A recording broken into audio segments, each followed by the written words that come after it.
As the heroin epidemic spreads across our state and into the suburbs, we're asking important questions about the way our state handles drug dealers. We've seen a large increase in heroin victims just in the last several months, and tonight we learn of a legal loophole when it comes to sentencing drug dealers. It absolutely is a crack in the sidewalk. It needs to be corrected.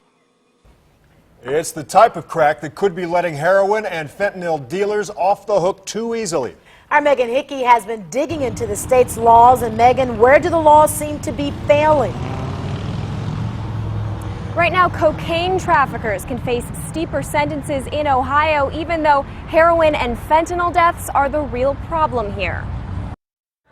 Cocaine trafficking landed these Cuyahoga County men 20 years in prison before they had their sentences commuted yesterday by President Barack Obama. I have the chance to show people what a second chance can look like.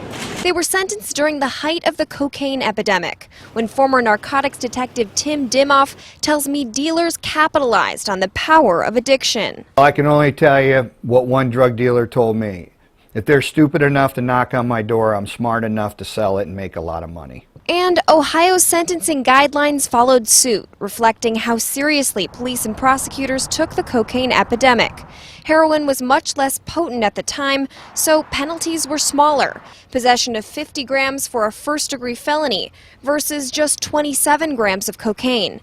But Dimoff says today heroin has become far more potent. It's 1, 2, 3 steps above the best cocaine as far as addicts are concerned. And now fentanyl is in the picture too. Imagine just a few grains of salt in your hand. That would be enough fentanyl to kill somebody. Senator Frank LaRose authored a bill last fall when he learned that a loophole in Ohio law is keeping county prosecutors from charging some fentanyl dealers with first-degree felonies. So when it's a compound, fentanyl, for example, mixed with heroin, which happens often, we want to make sure that the penalties are there such that it's a felony. Both he and Dimoff agree that Ohio needs to catch up with the current heroin problem, adding that dealers should be treated much differently than their clients. Jail is for the traffickers, treatment is for the addicts.